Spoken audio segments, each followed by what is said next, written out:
Last वाली class में uniform electric field में हमने चार्ज पार्टिकल को क्या किया था, प्लेस किया था, फेंका नहीं था, ठीक है ना। और वो सारे फीचर डिस्कस किए थे कि क्या क्या हो सकता है, ठीक। चलो शुरुआत करते हैं उसके एक न्यूमेरिकल से। यूनिफॉर्म इलेक्ट्रिक फील्ड इंटेंसिटी है E। Uniform electric field intensity E, charge particle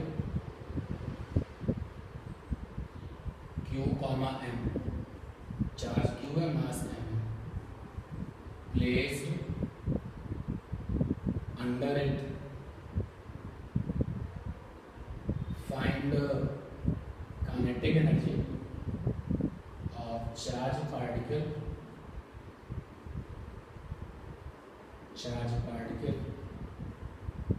when displacement become y। अब इस क्वेश्चन में इलेक्ट्रिक फील्ड इंटेंसिटी दी गई है, तो एक बार याद दिलाते हैं कि इलेक्ट्रिक फील्ड एनर्जी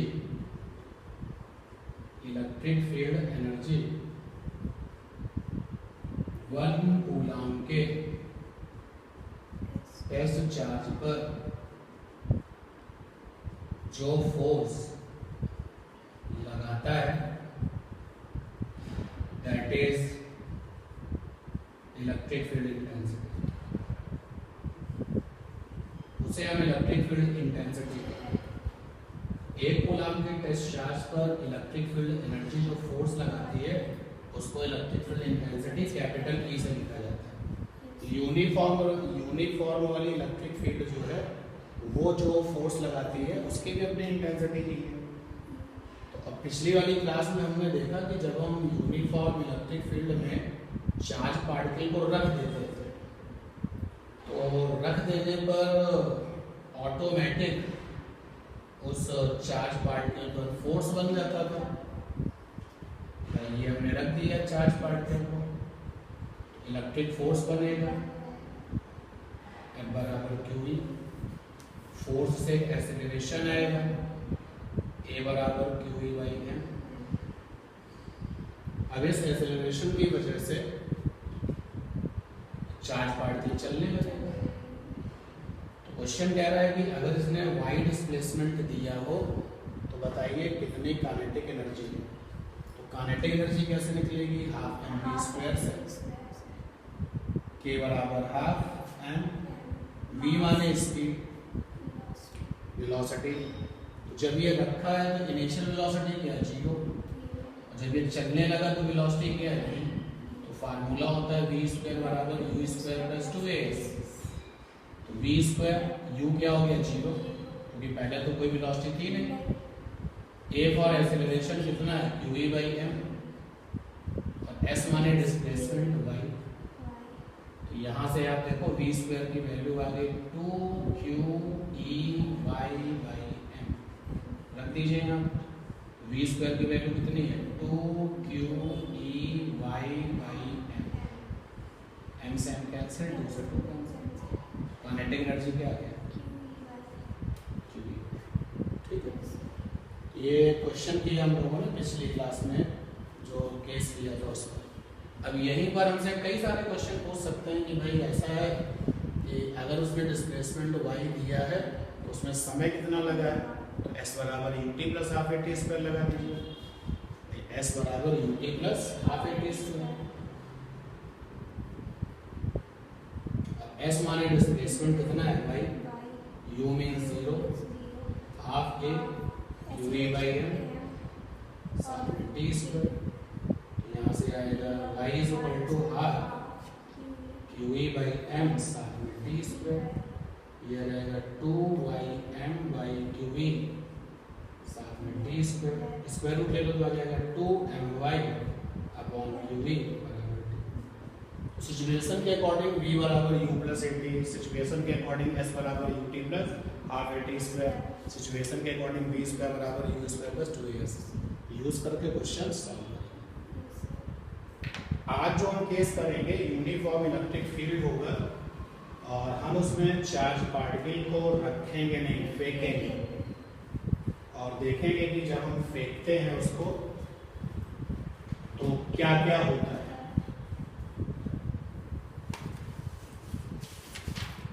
तो आज का जो केस है uniform electric field,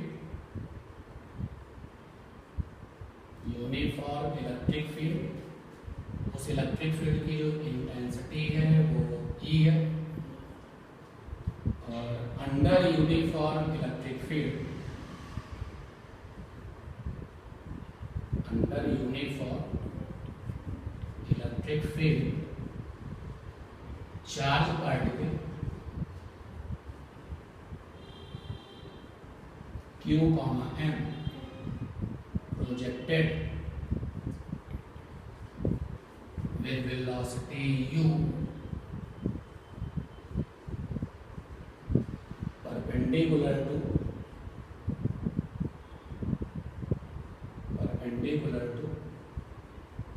direction of field।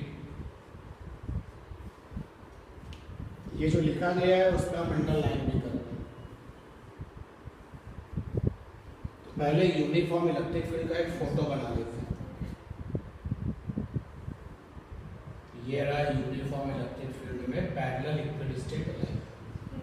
Michael Faraday कहते हैं कि यूनिफॉर्म इलेक्ट्रिक फील्ड एनर्जी अगर कभी दिखानी हो तो पैरेलल लाइनें बनाना, इक्विडिस्टेंट बनाना, ये यूनिफॉर्म इलेक्ट्रिक फील्ड। इसकी अपनी जो इंटेंसिटी है वो E है। अब एक चार्ज पार्टिकल है ये Q, M, इसको फेंकना है। देखो फेंक दिया U स्पीड से, प्रोजेक्टेड। तो फील्ड के साथ कितने डिग्री पर? 90 डिग्री। आपके अपने स्कूल के लेवल पर इसको जब फेंका जाएगा तो हमेशा डायरेक्शन ऑफ इलेक्ट्रिक फील्ड से कितने डिग्री पर? 90 डिग्री। जैसे हमने फेंका ये फील्ड के अंदर आ गया, मतलब ऐसा कोई टाइम गैप नहीं है, हमें इंतजार नहीं करना पड़ा कि आप देखो हमने फेंका है और ये कुछ देर बाद ये फील्ड के अंदर जाएगा, ऐसा बिल्कुल नहीं है। जैसे तुमने फेंका तुरंत ये फील्ड के अंदर चला गया। तो when particle Q, M just enters into field, जैसे ही पार्टिकल फील्ड के अंदर आया, मान लेते हैं कि ये यहां आ गया, तो इलेक्ट्रिक फोर्स काम करेगा भाई। जैसे ही वहां गया तो इलेक्ट्रिक फोर्स काम करेगा। तो when particle Q, M just enters into field, then electric force F क्या होगा? Q into E। ये चार्ज पार्टिकल पर काम करेगा और ये डायरेक्शन में कैसा होगा? डायरेक्शन में ये वैसा ही होगा जो फील्ड का डायरेक्शन होगा। अगर पॉजिटिव है तो उल्टा होगा। तो हमने चार्ज पार्टिकल को क्या लिया है? पॉजिटिव। ये देखो इलेक्ट्रिक फोर्स काम करने लगा। अब इलेक्ट्रिक फोर्स काम करने लगा तो एक्सेलरेशन भी काम करेगा। ए बराबर फोर्स अपॉन मास,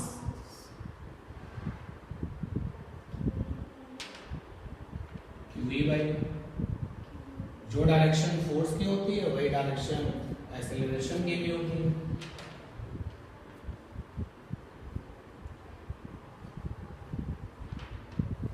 ठीक। अब जब फोर्स आ गया, एक्सेलरेशन आ गया, यहां पर हम लोग ग्रेविटी नहीं ले रहे, ग्रेविटी फ्री स्पेस है। ग्रेविटी फ्री स्पेस का मतलब हो गया स्मॉल g जीरो, क्योंकि अगर स्मॉल g जीरो नहीं होगा तो mg भी काम करने लगेगा ना, वेट। जब mg g है ही नहीं तो फिर वेट काम नहीं करेगा। अब आगे क्या होगा? अब हमने देखना शुरू कर दिया पार्टिकल को, एक हमने देखना शुरू किया अलोंग एक्स एक्सिस और एक बार हमने देखा अलोंग वाई एक्सिस।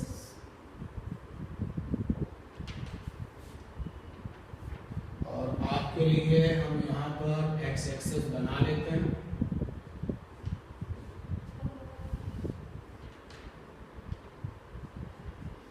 और ये वाई एक्सिस भी बना लेते हैं।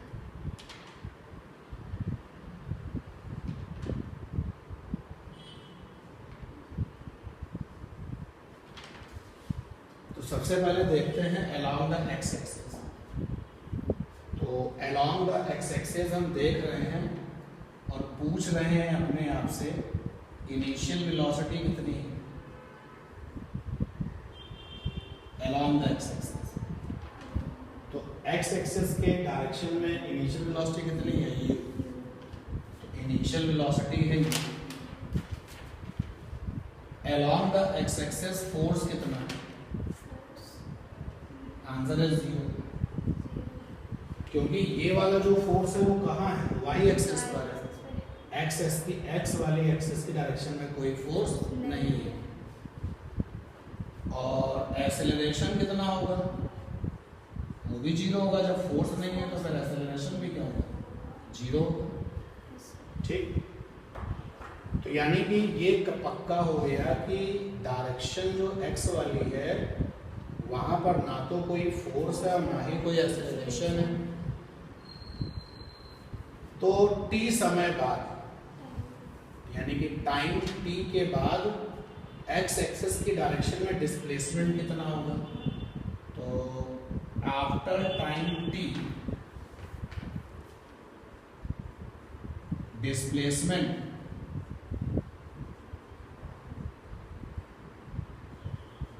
along x axis is x। ऐसा हमने सोच लिया कि भाई कुछ समय जब हो जाएगा तो पार्टिकल चलता रहेगा, चल चुका होगा तो डिस्प्लेसमेंट आ जाएगा। तो x एक्सिस के अलाउंग डिस्प्लेसमेंट हो गया x। तो हमने ये फार्मूला लगाया s बराबर ut plus half eighty. Sir ये डिस्प्लेसमेंट जब टाइम निकालना होगा तो ये लिमिट लगाएंगे। अगर डिस्प्लेसमेंट और टाइम की बात करनी है तो ये लगाओ। तो देखो यहाँ पर टाइम की बात हो रही, डिस्प्लेसमेंट की बात हो रही है। मतलब उसमें हाफ यू स्क्वायर वाले में कौन सा? हाफ यू स्क्वायर वाला कौन सा कोई फार्मूला नहीं होता। अरे सर मतलब v स्क्वायर बराबर u स्क्वायर प्लस 2as। देखो इस वाले फार्मूले में v फॉर स्पीड है, वेलोसिटी है, s फॉर क्या है? डिस्प्लेसमेंट है। तो यहाँ पे टाइम नहीं है, तो जब तुम्हारे पास स्पीड और डिस्प्लेसमेंट की बातें हो, टाइम ना दिया जाए तो ये लगा देना। ठीक है, सिचुएशन के अकॉर्डिंग। तो यहाँ अगर s की जगह पे x हो गया, s माने क्या होता है? डिस्प्लेसमेंट। यहाँ पे डिस्प्लेसमेंट हमने क्या लिया? x। u माने इनिशियल वेलोसिटी कितनी है? u। t means time. और देखो ये तो खत्म हो जाएगा, ये a फॉर एक्सेलरेशन क्या है? 0, खत्म हो जाएगा। यहाँ से x बराबर क्या आ गया? ut। ठीक, अब हम सोचना शुरू करते हैं along the y axis. Initial velocity निकालना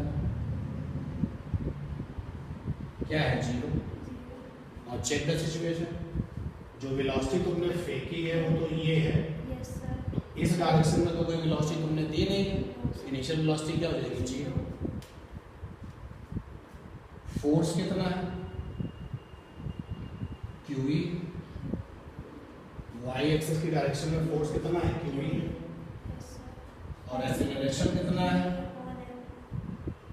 QE/m। तो चलो मान लेते हैं कि t समय बाद डिस्प्लेसमेंट कितना है? y है। After time t displacement along y axis is small y।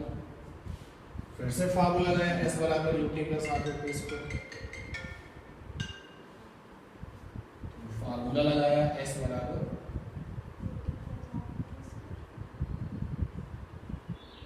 जगह पर y लिखा, u तो है ही नहीं, इनिशियल वेलोसिटी क्या है, 0 हाफ a की मेरी acceleration qv by t square, y बराबर आ गया हाफ qv बाई m साथ में t स्क्वायर। तो देखो सीखने को क्या मिला, सीखने को ये मिला कि जब हम यूनिफॉर्म इलेक्ट्रिक फील्ड में किसी भी चार्ज पार्टिकल को 90 डिग्री के एंगल पर फेंकेंगे तो उसके पास दो डिस्प्लेसमेंट होंगे। एक डिस्प्लेसमेंट होगा जो कैसा है, अलोंग द एक्स एक्सिस, और एक डिस्प्लेसमेंट होगा जो कैसा है, अलोंग द वाई एक्सिस। अब सच्चाई पर आ जाओ, जिसको हम कह रहे हैं अलोंग द एक्स एक्सिस, हकीकत में वो क्या है, फील्ड के परपेंडिकुलर। भाई फील्ड कैसी है, ऐसी है ना, तो अलोंग द एक्स एक्सिस क्या है, फील्ड के परपेंडिकुलर। तो एक तरीके से देखा जाए तो ये जो एक्स वाला डिस्प्लेसमेंट है ये परपेंडिकुलर टू फील्ड है, और जो ये वाई वाला डिस्प्लेसमेंट है वो कैसा है, along the Y axis. Along the Y axis यानी कैसा, फील्ड के साथ, फील्ड के साथ। तो y का नाम होगा डिस्प्लेसमेंट अलोंग द फील्ड और x का नाम होगा डिस्प्लेसमेंट परपेंडिकुलर टू फील्ड। इतना पहले काम करिए, बोर्ड खाली करिए, फिर आगे चलते हैं।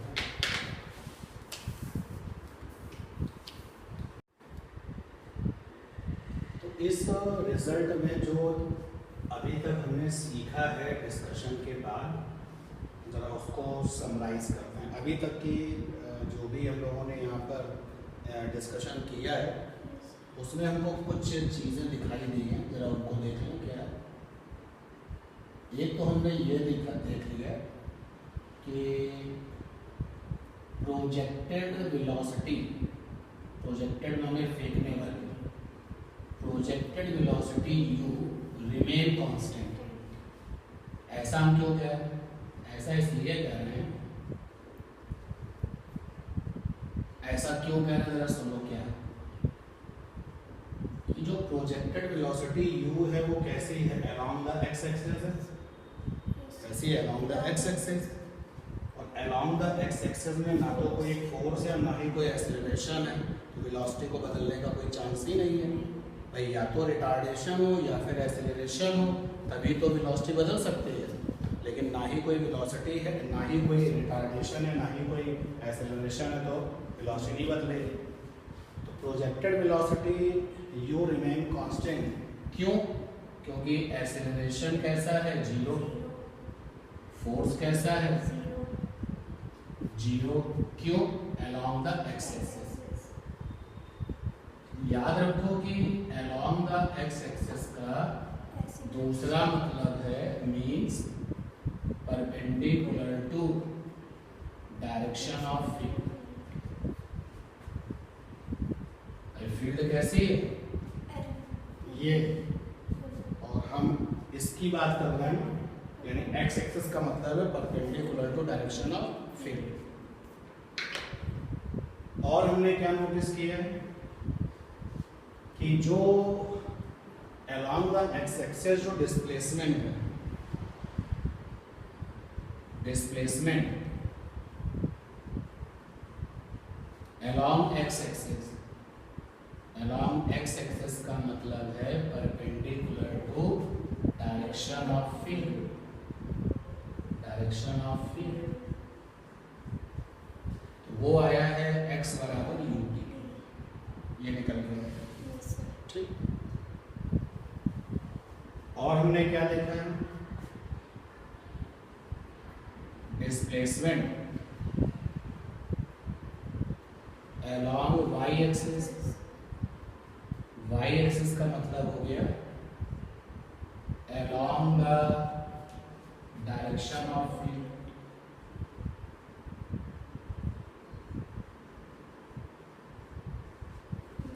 y एक्सिस का मतलब along the direction of field है ना, तो जो डिस्प्लेसमेंट आया है वो y बराबर आया है हाफ qv बाई m साथ में t स्क्वायर, ठीक। अब जब कोई चीज चलती है तो एक रास्ता बनाती है और उस रास्ते को ट्रैजेक्टरी कहा जाता है, और ट्रेजेक्ट्री का इक्वेशन होता है। जैसे देखो, अगर मैं आपसे बोलूं कि एक रास्ता है और उसका इक्वेशन है y बराबर 2x + 7, तो सब लोग जानते हैं और मानते हैं कि जिस रास्ते का ये इक्वेशन है वो कैसा है, सीधी लाइन, क्योंकि ये इक्वेशन किसको रिप्रेजेंट करती है, सीधी लाइन को। तो इसी तरीके से हर रास्ते का अपना इक्वेशन होता है। आपको यहाँ पर कुछ बताते हैं बेसिक पंडित। रास्ते की इक्वेशन, रास्ता यानी ट्रेजेक्ट्री, ट्रेजेक्ट्रीज इक्वेशंस। देखो, अगर कोई इक्वेशन ऐसा है, y बराबर कांस्टेंट x प्लस कांस्टेंट, अगर x और y में कोई इक्वेशन इस शक्ल की है, तो इस शक्ल की जो इक्वेशन होती है वो हमेशा सीधे रास्ते की होती है, स्ट्रेट लाइन। अगर कोई इक्वेशन ऐसी है, x² + y² = कांस्टेंट, तो जब इक्वेशन इस शक्ल की होती है तो रास्ता होता है सर्कल।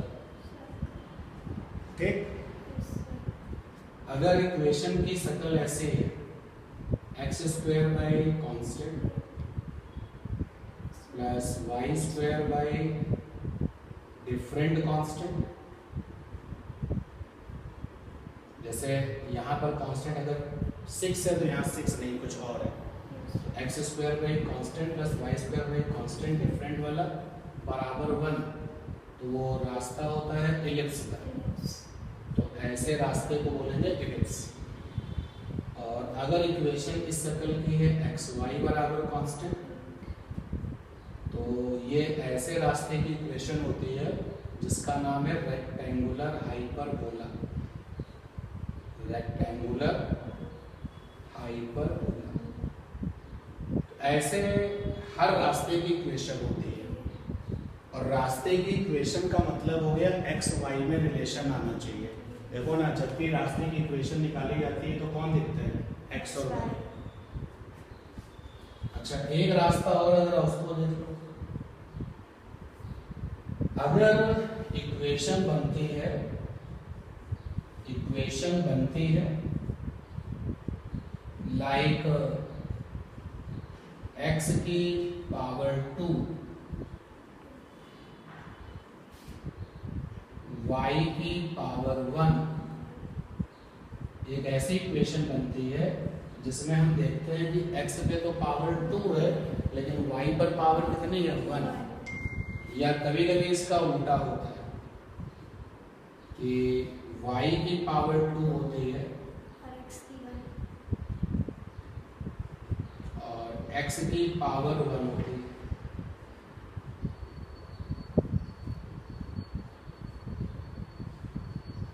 तो ऐसे केस में अगर ऐसा है तो वो रास्ता होता है पैराबोला। उस रास्ते का नाम क्या है, पैराबोला। अगर ऐसा है तो भी रास्ता कैसा होता है, पैराबोला। यानी पैराबोला वाला जो इक्वेशन है उसका लुक फिक्स नहीं है, वो किस शक्ल का होगा। जैसे सर्कल की इक्वेशन हमेशा ऐसी ही दिखेगी, इलिप्स की ऐसी दिखेगी, सीधी लाइन की ऐसी दिखेगी, हाइपरबोला की ऐसी दिखेगी।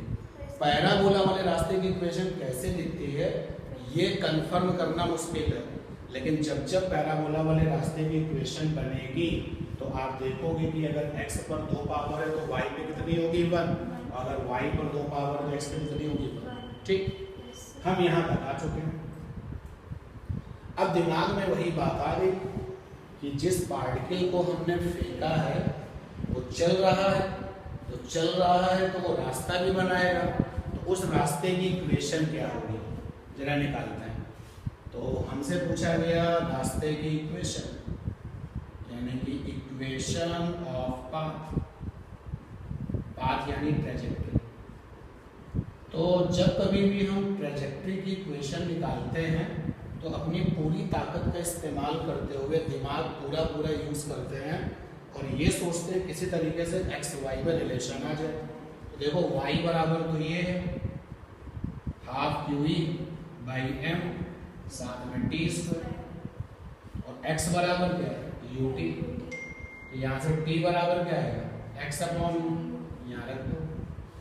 हमें हर हालत में हमें 100% एफर्ट्स करके रास्ते की इक्वेशन निकालनी है, और रास्ते की इक्वेशन निकालने का मतलब क्या है, एक्स वाई में संबंध निकालना है, एक्स वाई में रिलेशन बनाना है।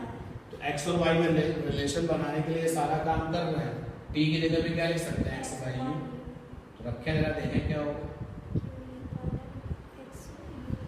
एक्स बाई यू का होल स्क्वायर। यहाँ से आ गया वाई बराबर half Q E by M U square X square. अब ये इक्वेशन आ गई। जैसे ये इक्वेशन आई तो हमने कॉन्फिडेंस से बोला कि पैराबोलिक इक्वेशन है, पैराबोलिक इक्वेशन। क्यों मैंने कह दिया पैराबोलिक, क्योंकि आप देखो यहाँ पर x की 2 पावर है तो y पर क्या है 1। और इससे ये भी पता चल गया कि जिस पार्टिकल को हमने फेंका है वो किस रास्ते पर चल रहा है, पैराबोलिक। तो लीजिए ये प्रूफ हो गया यहाँ पर। इसलिए जिस पार्टिकल को हमने फेंका है यानी projected particle follow parabolic path. तो अगर एग्जाम में ये क्वेश्चन आता है कि प्रूफ करके दिखाओ कि उस पार्टिकल का रास्ता पैराबोला होगा, तो आप क्या करोगे, जो तुमने भी नोट कर लिया है, डायग्राम बनाना था, उसके बाद सारी बातें x निकाला y निकाला और रिजल्ट का कौन सा पॉइंट 1 2 3 ये निकल गया, नोट कर लीजिए।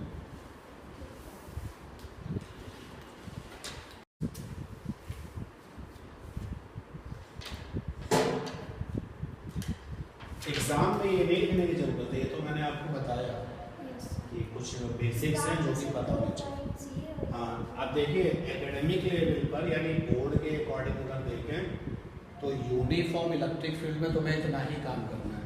पहला केस कौन सा, जिसमें आप रख करके आते हैं पार्टिकल को, क्या क्या होता है, दूसरा आप फेंक के आते हैं। और फेंकने के केस में मतलब नहीं, वो तो एग्जाम में पूछेगा ना। अगर वो ये कहता है कि ए charge particle is placed under the uniform electric field, discuss the condition, तो पिछली वाली क्लास का। अब ये लिखा होता है क्वेश्चन में कि एक charge particle projected perpendicular to the field, discuss the conditions, तो आज की क्लास का। और ये सारी चीजें वहाँ पर आपको ब्रीफ करके बता के आनी है, ठीक। अच्छा, ये जो रिजल्ट आया है इसके अलावा कुछ छोटी छोटी चीजें हैं कॉमन सेंस वाली, जरा उसको देखो। कि यूनिफॉर्म इलेक्ट्रिक फील्ड लगी हुई है और चार्ज पार्टिकल फेंका गया है, ये यूनिफॉर्म इलेक्ट्रिक फील्ड है।